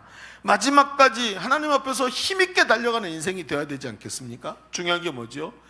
정말 주님 하나님 나라의 비전이라는 것이 인생의 동기가 된 사람, 오늘도 하나님 나라를 위해 힘차게 달려가는 사람, 낭비할 시간이 없기에 오늘도 힘차게 삶을 살아가는 사람, 오늘도 세상에 오염된 그 가치에 사로잡히지 않고 하나님 나라 가치와 비전에 사로잡혀서 자기 인생을 하나님께 드리기 위해 달려가는 그 인생이 돼야 끝까지 힘있게 달려가는 삶이 되는 거예요. 자, 우리 첫 번째 얘기를 정리해 봅시다. 우리 지금까지 힘있게 살아가는 삶은 동기가 분명한 삶이라는 이야기를 나눴습니다. 그렇습니다. 성도는 복음의 비전이 삶의 동기가 된 사람이에요. 복음의 비전, 땅끝까지 이르러 내 복음의 증인이 되라 하신 그 복음의 비전이 삶의 동기가 된 사람, 하나님의 꿈이 나의 비전이 된 사람, 그 비전을 이루기까지 하나님도 쉬지 않고 일하신다고 말했어요. 그 비전에 사로잡혀 달려가는 능력의 사람이 되고 그 동기가 나의 힘이 되는 그런 비전의 사람이 되기를 간절히 바랍니다. 자, 그런데 이런 얘기가 나오죠. 목사님, 인생은 동기가 중요하다고 하셨죠. 그렇습니다. 그런데 목사님, 동기가 분명하다고 목적이 이루어집니까? 또 시비를 거는군요. 지난번에도 비슷한 시비를 건 것 같은데, 아니 동기가 분명하다고 목적이 이루어지는 건 아니잖아요. 현실은 생각만으로 되는 건 아니니까 그렇다면 비전이라는 것은 목적이라는 것은 목적만 가지고 되는 게 아니라 현실에 그게 성취돼야 되잖아요. 그렇다면 얘기가 좀 달라지는 게 있어요. 자, 두 번째 한번 이렇게 생각해 봅시다. 저 앞에서 얘기한 동기가 분명해야 된다 그랬어요. 힘있게 달려가는 인생은 동기가 분명해야 되는데 이 동기를 현실로 만드는 것은 실력인데 이 실력이 뭐냐? 실력은 바로 능력에서 나오는 거예요. 자, 이 능력, 복음의 능력. 자, 두 번째 얘기는 더 빨리 가는 거 아시죠? 빨리 하고 끝낼게요. 여러분의 눈빛이 저에게 많은 걸 말해주고 있어요. 자, 빨리 해봅시다. 그럼 바울은 빌립보 교회가 복음의 비전으로 헌신하고 있는 것을 기뻐했다 그랬죠. 복음의 비전에 사로잡혀 살아가는 자신의 삶이 재정적 도움으로 유지되고 있는 것이 아니라는 거예요. 그러니까 뭐라 그랬어요 앞에요? 내가 궁핍함으로 말하는 것이 아니라 어떤 형편에도 나는 자족하기를 배웠노니 12절에 나는 비천에 처할 줄도 알고 풍부에 처할 줄도 알고 뭐 그러면서 궁핍에 처할 줄도 아는 일체의 비결을 배웠노라 하고 얘기를 했죠. 자, 우리가 앞에서 이 얘기를 들으면서 이런 생각이 들어요. 아, 그렇구나. 바울은 이 비전에 사로잡혀 달려가면서 자족하기를 배웠다. 즉 인내하고 고난을 감수하는 비결을 배웠다라는 뜻이구나 라고 착각을 해요. 여러분, 이 대목은 우리가 진짜 착각 많이 하는 대목이에요. 자족하기를 배웠다. 변화되는 건 하나도 없는데 그냥 내가 이 정도에서 만족하는 비결을 배웠어. 돌을 닦아가지고 이제 무소유야, 무소유. 띵. 맞아요? 여러분 지금 이 뜻을 얘기하는 건가요? 아니죠. 자, 13절에 바로 나와요. 13절에 뭐라고 나와요? 내게 능력 주시는 자 안에서 내가 모든 것을 할 수 있는. 여러분, 부처님은 이런 소리 안 해요. 예수님이 하시니까 이런 말씀이 나오는 거예요. 한번 얘기를 들어봅시다. 여러분, 바울은 자신이 능력 주시는 자 안에 있대요. 그래서 비전을 주시는 주님이 그에게 비전과 함께 능력도 주시는 것을 발견했다는 거예요. 그리스도 안에서 그 능력을 얻었다는 얘기예요. 자, 바울이 말하는 이 비전을 현실로 만드는 실력이 뭐냐면 바로 내게 능력 주시는 자 안에 있는 거예요. 바울의 이 말은 자신이 만들어낸 말이 아니에요. 예수님이 이미 하신 말씀이에요. 어디 나오는지 아세요? 요한복음 15장 4절에 이렇게 말씀하세요. 이건 중요한 구절이니까 한번 같이 읽어볼까요? 자, 시작. 내 안에 거하라. 나도 너희 안에 거하리라. 가지가 포도나무에 붙어있지 아니하면 스스로 열매를 맺을 수 없음 같이 너희도 내 안에 있지 아니하면 그러하리라. 자, 여러분 뭐라고 얘기해요? 이 바울이 말하는 것, 예수님께서 하시는 말씀이 내 안에 거하래요. 아까 바울이 뭐라 그랬죠?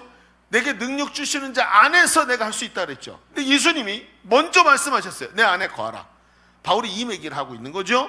그것은 마치 왜 예수님 안에 거하라 그러냐면 예수님 안에 있는 것은 마치 나무 가지가 나무에 붙어가지고 나무에게서부터 모든 능력을 공급받아 열매를 맺게 되는 거죠. 가지 자체는 능력을 공급하는 일이 없으니까. 그러니까 나무가 능력을 공급받아서 그 나무의 능력으로 열매를 맺기 때문에 예수님은 내 안에 거하라 라고 했어요. 안에 거하는 게 뭐죠? 가지가 나무에 붙어있는 것과 같은 거예요. 그런데 예수님은 이걸 보면서 결정적인 얘기를 하시는데 바로 그 다음 밑에 절인 요한복음 15장 7절에 예수님이 이 얘기를 하세요. 이번에도 같이 읽어볼까요? 자, 시작. 너희가 내 안에 거하고 내 말이 너희 안에 거하면 무엇이든지 원하는 대로 구하라. 그리하면 이루리라. 자, 예수님이 너희가 내 안에 거하고 내가 너희 안에 거하는 건데 여기서 뭐라고 바꾸셨냐면 내 말이 너희 안에 거하는 것이 내가 너희 안에 거하는 것이라고 주님이 지금 바로 그 두 절 밑에다가 다시 부연 설명을 하시는 거예요. 자, 보십시다. 그럼 바울이 말하는 내게 능력 주시는 자 안에 있다는 것은 그리스도 안에 있는 것인데 그리스도 안에 있다는 것은 그리스도의 말씀이 내 속에 들어와 있는 것을 말하는 거예요. 그리스도 안에 있는 것은 그리스도도 내 안에 거하시는 것이고 그분의 말씀이 내 안에 강력하게 있다는 거예요. 그때 원하는 대로 구하면 그것이 이루어진다고 말씀하시는 거예요. 여러분, 복음의 비전에 사로잡혀 살아가는 바울이 분명히 이 부분을 말하는데 내게 능력 주시는 자 안에서 모든 것을 할 수 있다. 그분의 말씀이 그의 능력이고 바울의 능력이고 그분의 말씀을 100% 의지하는 것이 바울의 능력이라고 얘기하는 거예요. 여러분, 성경에 보면 성경에 복음서에 나오는 사건 중에 사복음서가 아니라 공관복음서인 마태, 마가, 누가 여기에만 나오는 똑같이 나오는 구절들이 몇 개가 있는데 오늘 제가 여러분에게 소개할 이게 이 세 군데에 나와요. 뭐냐면 바로 12의 혈루증 앓던 여인의 이야기예요.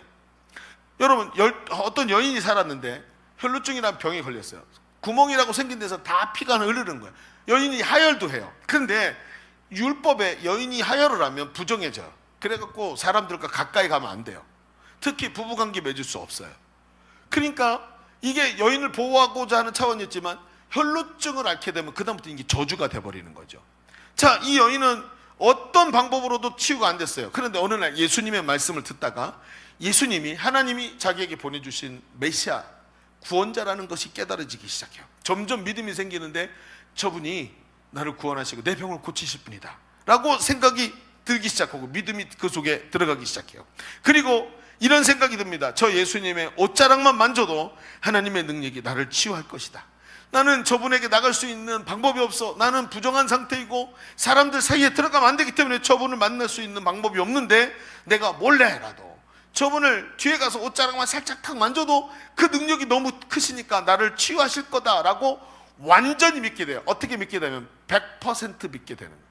99.999%가 아니라 100%. 여러분 이런 거 경험해 본 적 있나요? 100%의 믿음. 여러분 치유기도를 하잖아요. 100%의 믿음이 무엇인지 알게 돼요. 나중에 얘기합시다. 자, 봅시다. 어쨌든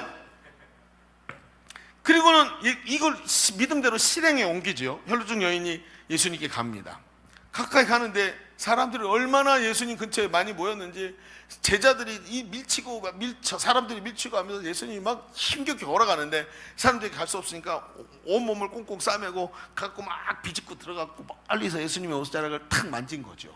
자, 예수님이 막 이러고 걸어가시다가 하고 갑자기 서시는 거예요. 잠깐 기다려라. 제자들이 보고 예수님 왜 그러세요? 누가 내 옷에 손을 대었느냐? 자, 제자들이 뭐라 그랬을까요? 아, 이 양반 까다롭네. 그렇죠? 아니 예수님 지금 사람들이 이렇게 많은데 누가 내 옷에 손을 댔냐고 말씀하시면 어떡합니까? 근데 그 얘기를 듣고 이 여인이 알아듣죠. 그리고 예수님 옆에 무릎을 딱 꿇고 사실을 고하기 시작합니다. 여러분 한번 생각해 봅시다. 제자들은 이해가 안 되죠. 왜 내 옷에 누가 손을 대었느냐? 그러나 예수님은, 예수님의 말씀의 의미가 뭐죠? 누가 믿음으로 내 옷에 손을 대어서 그 능력이 빠져나갔다는 거예요. 능력이 그 사람한테 갔다는 거예요. 그렇습니다. 여러분 중요합니다. 왜 수많은 사람이 예수님의 옷에 손을 대었는데 이 여자만 나은 이유가 뭘까요? 이 여자가 나온 이유, 능력은 하나님께 한도 없고 끝도 없이 예수님께 능력이 있는데 그 능력이 나가는 통로가 뭐라는 거예요? 이 여자의 믿음이라는 거예요. 믿음. 그 믿음 때문에 그 수많은 사람 중에 이 여인만 치유를 받았고 이 여인에게만 하나님의 능력이 나타났다는 거예요. 여러분 성경이 뭐라 그럽니까? 믿음이 없이는 하나님을 기쁘시게 할 수 없대요. 믿음이 얼마나 중요한지 요한복음 15장 7절에 이렇게 말씀하셨어요. 너희가 내 안에 거하고 내 말이 너희 안에 거하면, 내 말이 네 안에 100% 믿음으로 들어가면 무엇이든지 원하는 대로 구하라. 그리하면 이루리라. 여러분 이 말씀이 뭔지 아세요? 복음의 절대 능력이 나타나는 방법이에요. 복음의 능력이 어떻게 나타납니까? 바로 믿음에서 나타나는 것입니다. 바울이 말을 합니다. 이 복음의 비전을 가지고 살아가는 자신에게 복음의 능력이 나타나서 나는 모든 것을 할 수 있다. 내게 능력 주시는 자 안에서 내가 모든 일을 할 수 있다.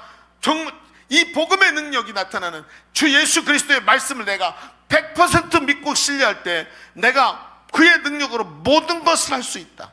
그는 비록 감옥에 수감되어 있지만 이 능력이 그를 사로잡았던 거예요. 이것이 바로 바울이 끝까지 힘있게 달려갈 수 있었던 힘이라는 거예요.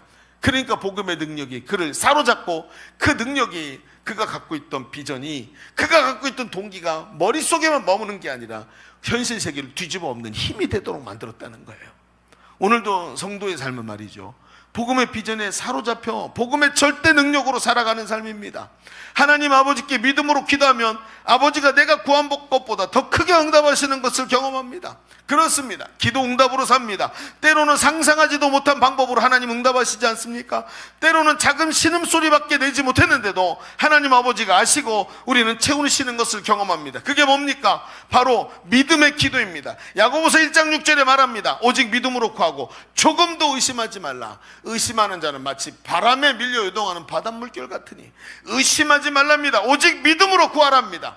그러면 그게 뭐가 된다는 거예요? 오늘 우리의 인생에서 우리를 하나님께로 인도하는 가장 강력한 능력이 된다는 거예요.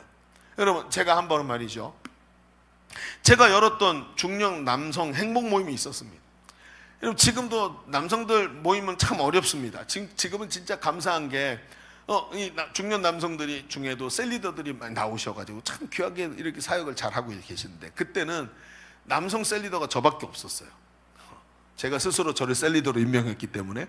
그래서 저밖에 없었어요. 그러니까 뭐가 있겠어요. 근데 그때 행복 모임을 억지로, 집사님 우리 행복 모임 합시다 그랬고, 가르쳐야 되니까 우리 집에서 열었어요. 그리고 베스트가 초청이 됐어요. 거의 마지막 때쯤 돼서 베스트가 한 명 간신히 초청이 된 거예요. 그래서 마지막 주 몇 주 남겨놓고 초청이 됐는데, 행복 모임 메시지로 복음을 열심히 전하는데 베스트는 딴 데 쳐다보고 있고, 이게 관계에서 온 게 아니라 가자고 멱살 잡고 끌고 와가지고 막 이만큼 뿔이 나고 딴 데 쳐다보고 있고, 말씀을 막 전하는데 이상하게 베스트는 말씀을 안 듣는데 인턴인 남자 집사님이 앉아 고이 쳐다보는 거예요. 이분은 제자대학에서도 배우고 저랑 양육도 하고 별거 다 했기 때문에 이미 다 아는 내용인데 마치 처음 듣는 것처럼 이러고 저를 얼마나 뚜렷하게 저를 쳐다보면서 말씀을 듣는지, 참 제가 속으로 너무 감사하지만 베스트는 이 모양 이 꼴이고 이 사람은 또 왜 이래 이러면서 들었던 거예요. 전했던 거죠. 근데 말씀을 다 전하고 그 다음에 뭐 해야 되죠? 치유기도를 해야 되는 거예요. 치유기도를 해야 되니까 자, 오늘 우리 말씀대로 치유기도 하겠습니다. 오늘 몸이 불편하시거나 편찮으신 분 말씀해 주십시오. 딱 이분이 꼈어. 아무도 말하지 않아. 아무도 말하지 않아. 베스트가 지금 뭐 하는 거야 이러고 쳐다보고 있고. 자, 그런데 갑자기 조금 전에 저에게 집중해서 보고 있던 이 인턴 집사님이 딱 그러는 거예요. 목사님, 저 치유기도 받고 싶습니다. 그러는 거예요. 그래서 그 얘기 하자고, 어디가 아프냐 했더니 이야기를 하는데, 저는 이분에 대해서 알고 있었는데 이 이야기는 처음 들었어요. 이분이 모태신앙으로 한때 교회를 떠나서 낙심자였어요. 아버지가 장로님이고, 직장에서 낙심자가 됐을 때 직장에서 다니다가 회식을 하고 술을 이빨 먹고 택시를 타고 집에 와서 내리는데 언덕배기에서 택시에서 내린 거예요. 그럼 내리면 언덕배기 조심해서 문 닫고 가야 되잖아요. 술을 먹으니까 딱 내가 섰는데 이게 언덕이 아니에요. 똑바로다고 생각이 뒤로 이렇게 넘어가 버린 거야. 근데 넘어갈 때 허리를 구부리거나 이렇게 해서 조심해야 되는데, 낙법을 활용해야 되는데 그게 아니고 그냥 그대로 가버린 거예요. 머리가 박살이 나버려서 뒤통수가 다 깨져버린 거예요. 그리고 뇌진탕에 막 뇌수가 다 흘러나와서 죽는다 그랬어요. 그러니까 몇 번의 수술을 하고 막 죽는다 산다 그러다가 하나님께서 은혜 베푸셔갖고 이 사람이 살았어. 그리고 낳고 그 다음에 회개를 한 거야. 하나님 잘못했습니다. 회개하고 돌아오는데 돌아온 교회가 우리 교회였어요. 그러니까 회개하고 돌아서 처음 교회를 찾다가 정착한 교회가 우리 교회였던, 그리고 복음을 듣고 복음에 사로잡혔다면 그 복음의 비전에 사로잡혀서 양육받다가 저하고 함께 인턴이 된 거예요. 그러다가 왔는데 그때 뇌 손상으로 어떤 일이 벌어졌냐면, 다 회복이 된 것 같은데 냄새를 맡지 못하게 됐어요. 근데 오늘 그러니까 저는 그걸 몰랐죠. 근데 말씀을 듣는데 이분이 완전히 집중해서 말씀을 듣는데 쏙 빨려 들어오는 거예요. 말씀을 들어야 되는 베스트는 딴 데 쳐다보고 있고, 이 양반이 쏙 빨려 들어서 말씀 듣다가 자신에게 확신이 왔다고, 오늘 하나님이 이걸 치유하실 것 같다고 하면서 치유기도 받는 거예요. 아니, 좀 베스트가 왔으면 좀 손뼉이 맞아야 되잖아요. 국작도 맞고. 근데 이 양반이 그런 거 안 지키면서 자기가 받겠다는, 그래가지고 알겠다고 그래가 앉아고 예수의 이름 명하노니 뇌 손상된 부분은 회복될지어다 막 그러면서 얘기하면서 기도를 한 2, 3분 했어요. 간절한 치유기도를 마쳤는데, 하나님께 영광입니다 하고 박수를 딱 맞췄는데 이분이 갑자기 딱 일어나더니 고개를 들더니, 사모님 혹시 오이 써셨어요? 그러는 거예요. 오이를 썰었냐고. 그때 우리는 거실에 있었고, 거실 쭉 지나서 저쪽에 끝에 주방이 있었고, 주방이 이렇게 꺾어져 있었어요. 그 꺾어진 곳에 집사람이 있다. 그 얘기를 듣고, 어떻게 하셨어요? 제가 오늘 무슨 화채인가 뭔가를 만들었는데 그것 때문에 오이 3분의 1을 잘라서 간략하게 썰어서 고명을 얹으려고 오이를 썰었다는 거예요. 근데 모두들 놀랐어요. 왜? 이 오이 써는 냄새를 멀쩡한 사람들도 아무도 못 맡았는데 이분이 오이 냄새가 났다는 거예요. 기도를 받는데 오이 냄새가 나는데 자기가 환각인가? 그러니까 잘못된 느낌이었나? 하도 생각을 그렇게 하니까 환각인가 하고 생각을 했는데 일어나서 그래서 물어봤다는 거예요. 혹시 오이 써셨냐고. 근데 오이를 진짜 썰었는데 우리는 못 느꼈는데 그분은 느낀 거예요. 얼마나 충격을 받았는지요. 근데 거기 오셨던 분들은 목사님하고 저 집사님이 짰다고 생각을 한 것 같아요. 아무 감흥이 없었어요. 그리고 하나님께 영광을 돌리고 우리는 거짓말쟁이가 돼서 집에 갔어요. 근데 이분이 그 주간에 굉장히 당돌한 일을 하신 거예요. 어떻게 했냐면 이분이 자기 주치의에게 찾아갔어요. 그리고 이상해요 선생님, 저 갑자기 냄새가 나기 시작했어요. 내 사진을 다시 한번 찍어주세요. 아니 남은 좋은 거지 나 사진을 굳이 또 찍어요, 비싸게. 찍어주세요. 그래서 사진을 딱 찍은 거예요. 찍었는데 전에는 뇌 사진 찍으면 그 부분이 이렇게 암갈색으로 죽은 것으로 나왔어요. 그러니까 의사가 여기가 지금 이 부분이 냄새를 관장하는 부분인데 이 부분이 이렇게 암갈색으로 죽어 있죠. 지금 이 부분의 기능이 정지된 겁니다. 그래서 이제 냄새가 안 나는 거예요 라고 얘기했는데, 두 번째 그리고 나서 찍은 사진에서 색깔이 변했다는 거예요. 색깔이 변해서 다시 살아나서 움직이는 뇌의 모습으로 사진이 찍혔고 난 거예요. 의사가 보고 말을 했어요. 이건 기적입니다. 어떻게 이런 일, 이건 지금 한 번도 보고되지 않은 기적적인 일입니다 라고 말을 하면서 이야기를 한 거예요. 그래서 이분이 뭘 했냐면, 이게 왜 이렇게 됐냐, 언제부터 이렇게 됐냐, 제가 교회에서 모임하는 데 가서 갑자기 마음에 복음을 듣다가 가슴에 뜨거운 열정이 와서 목사님께 안수 기도를 받았는데 그때 냄새가 나기 시작했다고, 그때부터 냄새가 나기 시작했다고 얘기를 하면서 의사가 놀라가지고 하나님께 영광을 못 돌리고, 그렇게 하면 의사로서의 과학하는 이런 사람으로서의 저희가 안 되니까 기적이다라고 얘기를 하더라는 거예요. 그리고 이분이 진단서를 가지고 왔어요. 그 다음 주에 우리는 거짓말장이라는 누명을 벗었죠.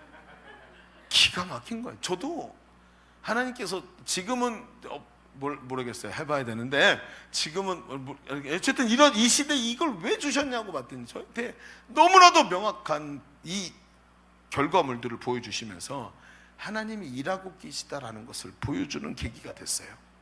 성경이 뭐라는 줄 아세요? 마가복음 16장 17절에 이렇게 말해요. 같이 읽어봅시다. 믿는 자들에게는 이런 표적이 따르리니 곧 그들이 내 이름으로 귀신을 쫓아내며 새 방언을 말하며 뱀을 집어올리며 무슨 독을 마실지라도 해를 받지 않냐고 병든 사람에게 나으리라. 뭐라고 시작했죠? 믿는 자들에게 이런 일이 벌어진다. 병든 자들에게 손을 얹으면 낫는다. 할렐루야. 여러분, 하나님이 지금도 일하고 계세요. 복음의 절대 능력이 제가 말하고 있는 저의 개념입니까? 아니요.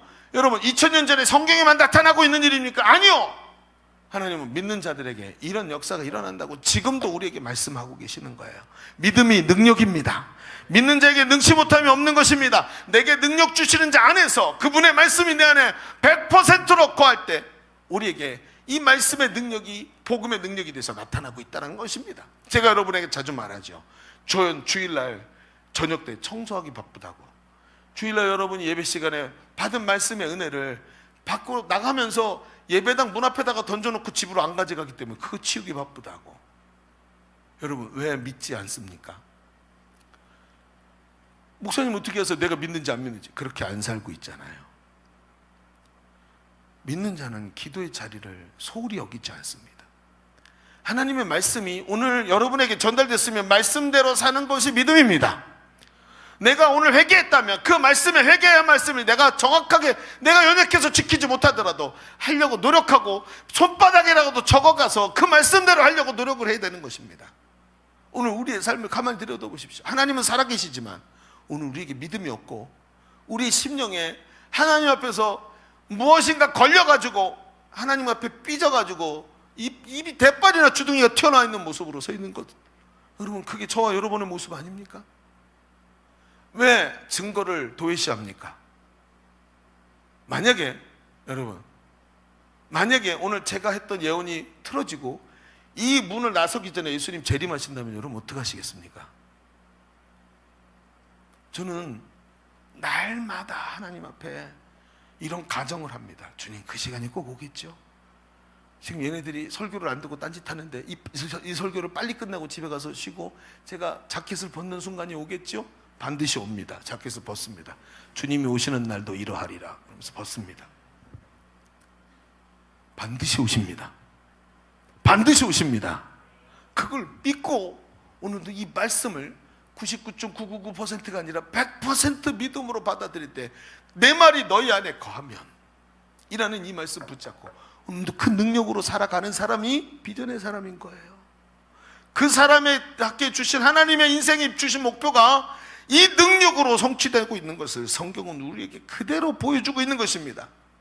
여러분, 바울은 비록 감옥에 갇혀 있었지만 믿음으로 능력 주시는 자 안에 있었고 그 감옥에 있었던 바울은 감옥에 갇힌 죄수가 아니라 힘있게 끝까지 달려가는 인생의 승리자였던 것입니다. 그래서 그들이 연보를 했지만 그 연보 때문에 기쁜 게 아니라고 말을 하고 있는 거예요. 여러분, 이제 말씀을 좀 정리해 봅시다. 우리는 세상을 살면서 악착같이 살아야 성공할 수 있다고 말하는 세상의 말을 너무 많이 믿어요. 그렇죠? 여러분, 한번 제가 물어볼 테니까 대답해 보십시오. 우물을 파는데 악착같이 파야 물이 나옵니까? 아니면 물이 있는 곳을 파야 물이 나옵니까? 물이 있는 곳을 파야 나오는 겁니다. 하나님이 그곳에 데려가셔야 되는 거예요. 여러분, 힘을 다해 숨이 차도록 뛰어가야 목적지에 빨리 도착합니까? 아니면 버스 시간표에 맞춰서 추리닝 입고 쓰레빠 끌고 나와서 버스가 도착하면 띡 하고 환승입니다. 그리고 올라탈 때 더 빨리 도착합니까? 버스입니까? 아니면 뛰어가야 되는 겁니까? 버스입니다. 그렇죠? 오늘 우리는 힘있게 달려가는 인생을 살기를 원합니다. 그러나 그것은 잠시 사는 세상에 목적도 없이 악착같이 사는 삶은 아니라는 것을 분명히 알아야 됩니다. 하나님이 주시는 분명한 비전을 가지고 하나님의 능력 안에서 사시기를 바랍니다. 성도의 삶은 밭의 보화를 발견한 사람처럼 복음의 비전에 사로잡혀 복음의 능력으로, 내게 능력 주시는 자 안에서 그분의 능력으로 승리하는 삶입니다. 이 삶을 바라보면서 오늘도 믿음으로 승리할 수 있는 우리 사랑하는 우리 청년들 다 되시기를 주님의 이름으로 축복합니다. 축복합니다. 기도하십시다. 오늘 말씀의 은혜를 붙잡고 오늘 먼저 기도하십시다. 여러분은 지금 오늘 어떤 동기로 살아가고 있습니까? 여러분의 인생의 동기가 무엇입니까? 남들처럼 되는 겁니까? 남들처럼 안정적인 삶을 원합니까? 그건 하나님이 그냥 주시기로 이미 약속을 했습니다. 여러분의 인생의 동기는 무엇입니까? 무엇을 위해 오늘도 그렇게 악착같이 살아갑니까? 하나님, 내 안에 복음의 비전이 일어나게 하여 주옵소서.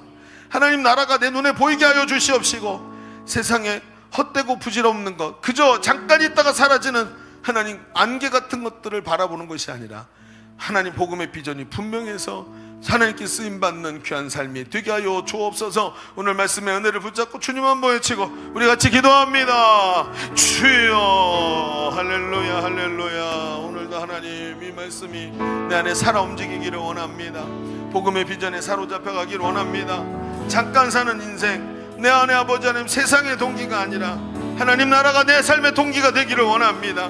내 눈을 열어서 저 하나님 나라가 보게 하여 주시옵시고, 하나님 주님 앞에서 우리 인생이 후퇴하는 인생인 것을 알고 하나님 여기서 머뭇머뭇거리지 아니하도록 복음에 사로잡혀 달려가는 자 되도록 하나님 나라를 바라보며 이 땅에서 잠시 없어질 것을 바라보는 삶이 아니라 영원한 것을 바라볼 수 있는 믿음을 우리에게 허락하여 주옵소서.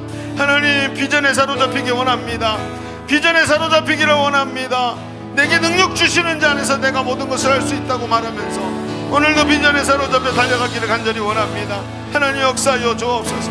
복음의 절대 능력에 사로잡히게 하소서. 아버지 예수 그리스도 믿음이 복음의 능력에 나타나는 길인 걸 압니다.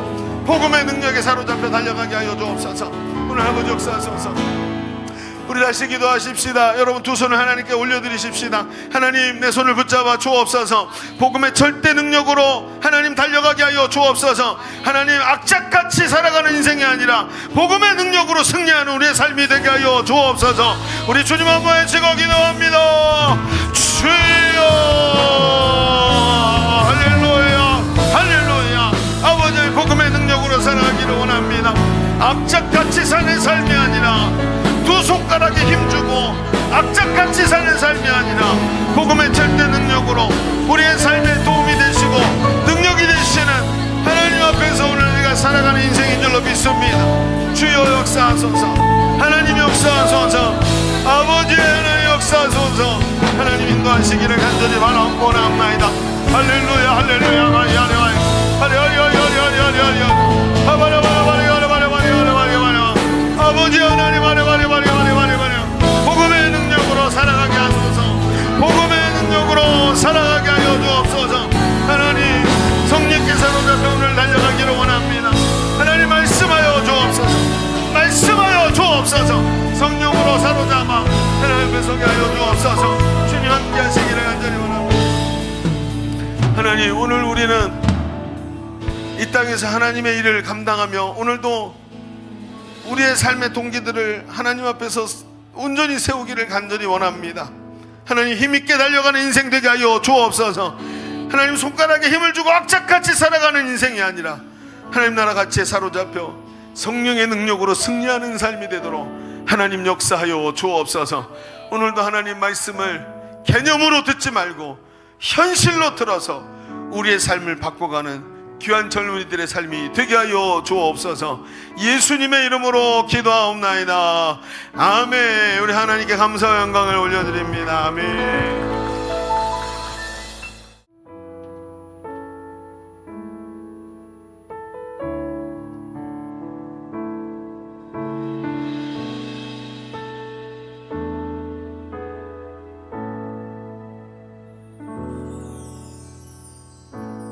민족의 가슴마다 피 묻은 그리스도를 심어 이 땅에 푸르고 푸른 그리스도의 계절이 오게 하소서. 오게 하소서. 이 땅에 하나님의 나라가, 이 땅에 하나님의 나라가 이루어지게 하옵소서. 모든 사람의 마음과 교회와 가정에도 하나님 나라가 임하게 하여 주소서. 주의 청년들이 예수의 꿈을 꾸고 인류 구원의 환상을 보게 하소서. 한 손에 복음 들고 한 손에 사랑을 들고 온 땅 구석구석 누비는 나라 되게 하소서. 민족의 가슴마다, 민족의 가슴마다 피 묻은 그리스도를 심어 이 땅에 푸르고 푸른 그리스도의 계절이 오게 하소서. 오게 하소서. 오게 하소서. 이 땅에 하나님의 나라가, 이 땅에 하나님의 나라가 이루어지게 하옵소서. 모든 사람의 마음과 교회와 가정에도 하나님 나라가 임하게 하여 주의 청년들이 예수의 꿈을 꾸고 인류 구원의 환상을 보게 하소서. 한 손에 복음 들고 한 손에 사랑을 들고 온 땅 구석구석 누비는 나라 되게 하소서. 주의 청년들이 예수의 꿈을 꾸고 인류 구원의 환상을 보게 한 손에 복음 들고 한 손에 사랑을 들고 온 땅 구석구석 누비는 나라 되게 하소서. 한 손에 복음 들고 한 손에 복음 손에 사랑을 들고 온 땅 구석구석 누비는 나라 되게 하소서. 아멘. 예교회 모든 청년들이 이러한 찬양의 고백을 드리기 소원합니다. 자, 우리 드려진 예물을 위해서 한번 기도하겠습니다. 하나님 감사합니다. 오늘도 귀한 예배 하나님께 드리게 하시고 하나님 사랑하셔서 부르신 주의 자녀들에게 하나님의 말씀을 깨닫게 하시니 감사합니다. 주신 말씀 붙잡고 한 주간도 믿음의 사람, 하나님 정말 복음의 비전에 사로잡혀 달려가는 인생, 하나님께서 고기 보시는 아름다운 삶들이 다 되도록 주님께서 축복하여 주옵소서. 하나님께 나올 때 빈손으로 오지 아니하고 하나님께 우리 모든 것을 다 담아서 하나님께 예물을 올려드렸사오니 하나님 이 예물을 받으시고 저들의 마음 중심을 보시고 저들의 평생에 하나님 주시는 축복과 은혜가 넘치도록 하나님께서 책임지시고 인도하여 주옵소서.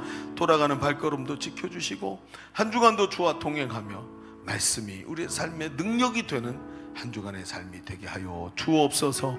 감사를 드리며 이제는 우리 구주 예수 그리스도의 은혜와 아버지 하나님의 지극하시고 만극하신 사랑하심과 성령님이 내주하시고 교통하시며 함께하시는 은혜가 오늘 모여 예배하는 모든 우리 젊은이들 머리머리 위에 우리의 삶의 현장 위에 주님이 복주시는 주님의 봄된 교회 위에 열방의 선교사들 위에 지금도 신앙하는 이 나라의 민족 위에 이제로부터 영원토록 함께 계시기를 간절히 축원하옵나이다. 아멘.